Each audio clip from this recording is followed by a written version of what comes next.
75 का स्तर यहाँ पे 3 दिन लगेगी तो हमने आइडेंटिफाई किया था इस काउंटर को। इसमें बातचीत कर रहे थे कि स्टैटिस्टिक्स का जो फ्लो है इस काउंटर में बहुत अच्छा है, नजर रखिए। एनटीबीसी बैंक 45 का स्तर यहाँ पर, ये भी काफी अच्छी खासी स्ट्रेंथ दिखाता हुआ। अन्य कुछ काउंटर जहां पे स्ट्रेंथ है enables real estate, Aurobindo pharma, union bank और ऑप्टो सर्किट्स, ये कुछ काउंटर जहां पे काफी अच्छी खासी स्ट्रेंथ इस वक्त। चलिए एक नजर डालते हैं एचईजी लिमिटेड पे। हमने आपको दोपहर में खबर दी थी कि इसके जो ग्रुप कंपनी है बीईएल, उसको करीबन 663 करोड़ को हाइड्रो पावर जेवी ऑर्डर मिला है। इसके चलते हुए एक अच्छा सर्च हमने एचईजी में देखा, क्योंकि बीईएल में एचईजी का करीबन 29% हिस्सा है।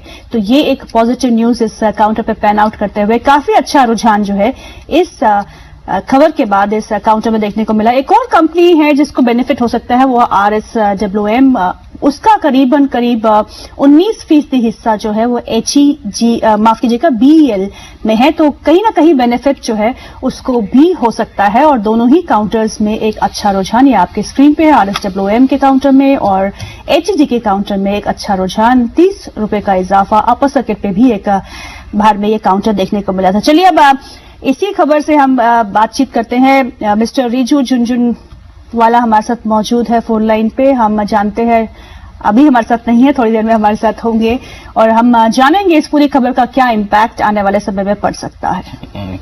चलिए इस बीच कुछ और अंतर्राष्ट्रीय संकेतों को हमने देखा, कुछ और संकेतों को टटोल लेते हैं और एक बार निफ्टी के कुछ इनफैक्ट वो थी।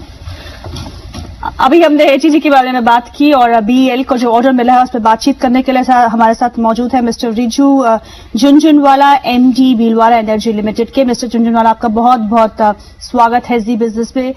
आपको एक ऑर्डर मिला है 663 करोड़ रुपए का, एक जेवी ऑर्डर है हाइड्रो पावर प्रोजेक्ट के लिए। इसके बारे में कुछ और बताएंगे आप हमें? जी, ऑर्डर नहीं है ये, दिस इज बेसिकली हमारा फाइनेंशियल क्लोजर जो हुआ है। हमारे नेपाल में प्रोजेक्ट कर रहे हैं hydro electric project 120 megawatt. Okay. तो उसका ये लोन का सारा टाई अप, तो फर्स्ट हाइड्रो पावर में इंडिया में first cross border loan tie up हुआ है ये। ओके। एंड द 663 करोड़ का, this is a consortium of 5 banks जिसका फाइनेंशियल क्लोजर हमने परसों किया है। So now that the financial closure has happened, so what is the status of the project? When do you intend to start the work on this, and when do you expect the completion to happen? Abhi right now we are just in the process of finalizing all the tenders and all the orders for Nepal, in which we are inviting all the small and big contractors. And construction should start by April of 2012 this year. Okay.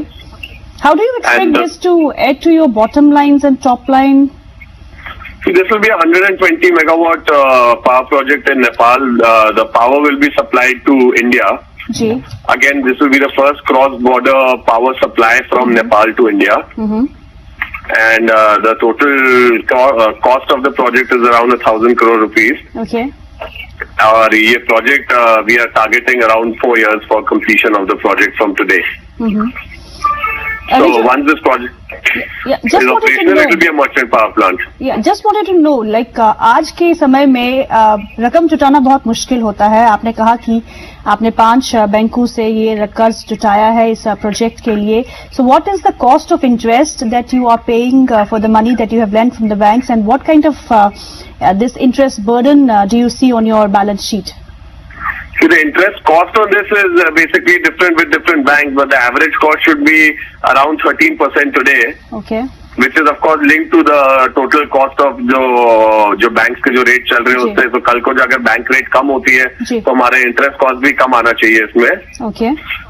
और जैसे आपने कहा कि credit situation थोड़ी tight है और specially power sector के लिए आजकल थोड़ी और टाइट हुई है सिचुएशन। जी। बट बिकॉज हमारी company we are only in the hydro power space, renewable power. Okay. So and banks kind of see this कि hydro power long term के point of view से it's still the cheapest form of power. Okay. And power situation in India is not expected to get better for the next 5-7 years in terms of demand supply. So इसलिए banks ने भी ये view लिया कि भाई merchant power plant है, आपकी बिजली अगर 4 रुपए से ऊपर बिक जाती है जी, जो कि हाइड्रो पावर में बेचना कोई प्रॉब्लम नहीं होनी चाहिए आज से 3-4 साल बाद जी। तो इसलिए फाइनेंशियल क्लोजर में हमको इसलिए काफी आसानी रही इसमें। Any other projects that you intend to bag in coming times, and any other projects that you're working on? We have 2 projects which are operational, which are totaling around 300 megawatts in Himachal Pradesh. तो ये दो project तो हमारे operational project हैं जिसकी बिजली हम आज भी बेच रहे हैं. We are selling to Karnataka right now for example. इसके अलावा अरुणाचल में we got a big project around 800 megawatt. Okay. जिसका फाइनेंशियल क्लोजर अभी हम कर रहे हैं. उसमें करीब 3-4 महीने और लगेंगे. और उसका कंस्ट्रक्शन भी हम इस साल में चालू कर देंगे. उसका टोटल कॉस्ट होगा 6,500 crore. Okay. So that's also another challenging project for us and a very large one. One last question, sir. Just wanted to know that are you intending to raise the power cost? I mean, everybody is working on that. So any intention of raising the price of power that you supply to Karnataka? नहीं, जैसे हमें कहा हमारा merchant power plant है, तो जैसे कर्नाटका को हमने all this power is being sold under short term bids. Okay. तो कर्नाटका को हम पावर बेच रहे हैं till April of this month. Okay. Of this year. और अप्रैल के बाद we are free to sell the power to whichever state at whatever highest price we can get at that point in time. So are you in talks with some of the states?